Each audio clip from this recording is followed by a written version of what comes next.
gente, então, para darmos início à nossa dinâmica impulsiva, vamos definir duas grandezas importantes, que é o impulso e a quantidade de movimento.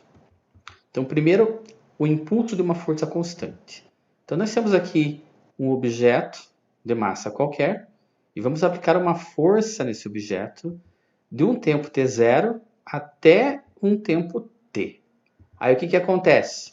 O impulso dessa força, nesse intervalo de tempo do t0 até o t, que vamos chamar de ΔT, ele é uma grandeza vetorial e ele vai ser definido pelo produto entre a força e o seu intervalo de tempo. F é a força medida em newtons, o ΔT é o intervalo de tempo medido em segundos, e o impulso dessa força no sistema internacional vai ficar com a unidade newton vezes segundo, ou newton segundo. Módulo intensidade desse vetor impulso é dado pelo produto força vezes intervalo de tempo. A direção do impulso dessa força média, dessa força, é a mesma direção da força F. Então, o impulso e a força são paralelos. E o sentido também. O sentido do impulso é o mesmo sentido da força F. O que acontece? A fórmula impulso da força igual a força vezes o intervalo de tempo, ela pode ser usada quando a força tem intensidade ou módulo constante. Se por acaso a força for variável, eu necessariamente tenho que usar o gráfico para resolver o valor desse impulso. Então, no gráfico força em função do tempo, essa área A vai ter o mesmo valor numérico do impulso. Então, o impulso é numericamente igual à área num gráfico força por tempo. Não é? Resumindo, se a força tiver módulo constante, eu posso usar a equação ou o método gráfico para calcular esse impulso. Agora, se a força tiver módulo variável, necessariamente tenho que usar o gráfico para o cálculo do impulso. O importante é o seguinte, mesmo a força tendo a intensidade ou módulo variável, né, a direção dessa força tem que ser constante para eu poder calcular o seu valor. Quantidade de movimento ou momento linear, né, a gente vai escrever ele com a letrinha Q maiúsculo, com a flechinha em cima, também é um vetor, ou P. Bom, ela vai fazer uma relação entre a massa e a velocidade do corpo. Então, o produto da massa pela velocidade do corpo nos dá a quantidade de movimento.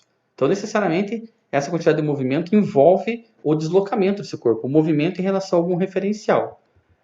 O V é a velocidade em metros por segundo no sistema internacional, M vai ser a massa em quilogramas e Q, a quantidade de movimento, né, que no sistema internacional vai aparecer como unidade o quilograma vezes metro por segundo. Eu posso transferir essa quantidade de movimento de um corpo para outro. Ela pode ser analisada como quanto de estrago pode fazer esse corpo numa colisão. Então, tem várias aplicações da quantidade de movimento, dada a importância que tem essa grandeza na mecânica. Como é um vetor, análogo que a gente fez com o impulso, também tem um módulo intensidade, que é dado pelo produto da massa pela velocidade. Tem uma direção, que vai ser a mesma direção da velocidade, ou seja, né, a quantidade de movimento ou momento linear e a velocidade são paralelos. E o sentido também, vai ser o mesmo sentido da velocidade v. Então, o teorema do impulso. A gente aplica uma força F nesse corpo de massa M. Ele vai de uma velocidade inicial v1 para uma velocidade v2. Eu posso aplicar aqui a segunda lei de Newton nessa situação, onde a força resultante é igual a massa vezes a aceleração. Aí essa força resultante vai ser a massa vezes a variação da velocidade em função do tempo.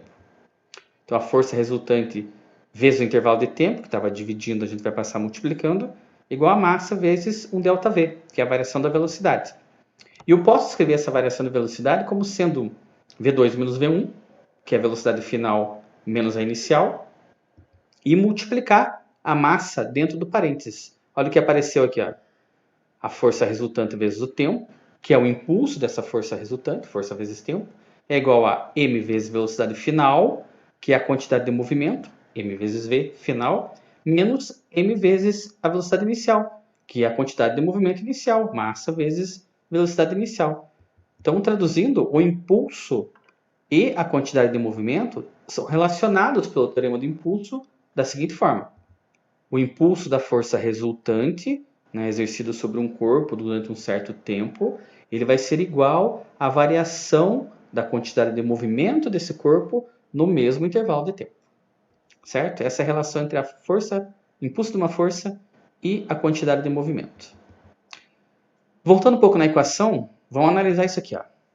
No instante que a força resultante é m vezes v, massa vezes velocidade final, menos m vezes v0, que é massa vezes velocidade inicial, dividido pelo tempo, eu posso perceber o seguinte, que se tiverem colisões ou troca de forças em qualquer situação, vai acontecer assim, ó. Essa força trocada, principalmente nas colisões, ela vai ser inversamente proporcional ao intervalo de tempo. Por exemplo, né, você joga um objeto, um copo, de uma certa altura, num piso, né, de concreto, um porcelanato, ele vai quebrar. Se você colocar um colchão no chão e jogar o copo da mesma altura, é possível que ele não quebre. O intervalo de tempo da colisão entre copo e porcelanato é muito pequeno, então a força experimentada é muito grande. Agora, o intervalo de tempo entre colisão copo-colchão é grande, porque na deformação do colchão aumenta-se o intervalo de tempo, diminuindo a força da colisão entre os dois. Observações. O teorema de impulso é válido para qualquer tipo de movimento, certo? O teorema introduz os conceitos de impulso e quantidade de movimento e as suas relações. Estabelece um critério, esse teorema, para a medida dessa quantidade de movimento. E a variação da quantidade de movimento, que é a quantidade de movimento final menos inicial, vai ser igual ao impulso da força resultante. E no sistema internacional, isso é importante, gente. Né? A unidade do módulo do impulso, que é Newton vezes segundo, e do módulo da quantidade de movimento, que é quilograma vezes metro por segundo, elas são equivalentes. Então eu posso usar qualquer uma das duas unidades para qualquer uma das duas grandezas, né? E está tudo certo. E elas não têm nomes especiais. É dessa forma que vão aparecer mesmo. Exemplos. Primeiro exemplo. Uma partícula de massa 8 kg desloca-se em trajetória retilínea quando lhe é aplicada no sentido do seu movimento uma força resultante de intensidade de 20 newtons. Sabendo que no instante de aplicação da força a velocidade da partícula valia 5 metros por segundo, determine, na letra A, o módulo do impulso comunicado à partícula durante 10 segundos de aplicação da força. O que eu tenho de dado ali? Ó? Massa do corpo, 8 kg. A força resultante como sendo 20 newtons. E a velocidade inicial de 5 metros por segundo. Então, na letra A, o impulso vai ser a força vezes o intervalo de tempo. Então, eu pego essa força resultante de 20 newtons, multiplico pelo tempo sugerido no enunciado de 10 segundos, e o impulso será de 200 newtons vezes segundos. Bem simples. Vamos ver a letra B. Determinar o módulo da velocidade da partícula ao final do intervalo de tempo referido no item anterior, ao final de 10 segundos. Para isso, vamos aplicar o teorema do impulso. O impulso da força é igual à variação da quantidade de movimento. Então, o impulso dessa força F vai ser a quantidade de movimento final menos a quantidade de movimento inicial. A quantidade de movimento final é m vezes v e a quantidade de movimento inicial é m vezes v0. O impulso a gente já tem da letra A, são 200 Newton vezes segundo.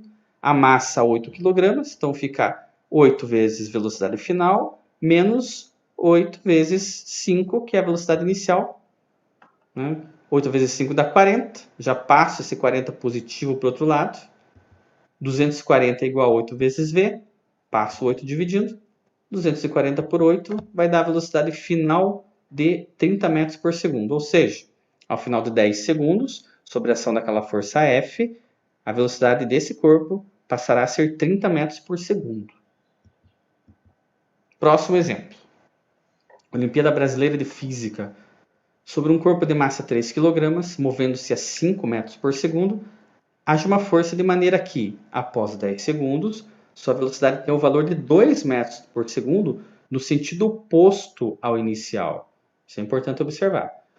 Qual o valor da intensidade da força que atuou sobre esse corpo? Vamos ver lá quais são os dados. Massa do corpo 3 kg, a velocidade inicial 5 metros por segundo, né? O intervalo de tempo de aplicação da força que vamos calcular o valor 10 segundos. E a velocidade final, né, como ela vai ter um valor de 2 metros por segundo no sentido contrário à inicial, ela tem que ter um sinal negativo também. Se a velocidade inicial é positiva, sentido contrário, a velocidade final vai ser menos 2 metros por segundo. Vamos descobrir o valor dessa força F. Novamente, vamos aplicar aqui o teorema do impulso. O impulso da força é igual à variação da quantidade de movimento. Quantidade de movimento final menos a quantidade de movimento inicial. Força vezes tempo, que é o impulso da força, é igual a massa vezes velocidade final, menos massa vezes velocidade inicial. A força vezes 10, que é o intervalo de tempo. A massa é 3 vezes menos 2, que é a velocidade final, menos 3 vezes 5, que é a velocidade inicial. 10 vezes F é igual a menos 6 menos 15. 10 vezes a força F igual a menos 21.